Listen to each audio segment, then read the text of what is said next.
سلام، وقت همه شما به خیر و شادی. این اولین ویدیوی یوتیوب من هست.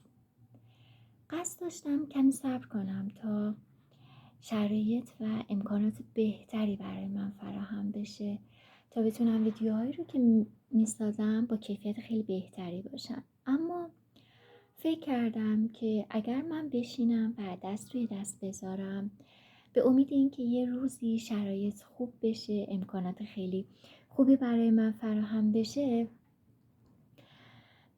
من زمان رو از دست میدم و شاید یه روزی همه چی عالی بشه، ولی شاید من اون روز نباشم یا حداقل دیگه این توانایی رو نداشته باشم. پس امروز شروع میکنم پله به پله، قدم به قدم و از همین داشته های امروز خودم استفاده میکنم و آروم آروم رشد میکنم و من عاشق این رشد حلزون‌وار هستم. سعی میکنم از همه کتاب هایی که میخونم، آگاهی هایی که درک و دریافت میکنم، اونها رو به شما هم هدیه بدم و از تجربه هایی که توی این مسیر به دست میارم به شما هم بگم و برای شما به اشتراک بذارم.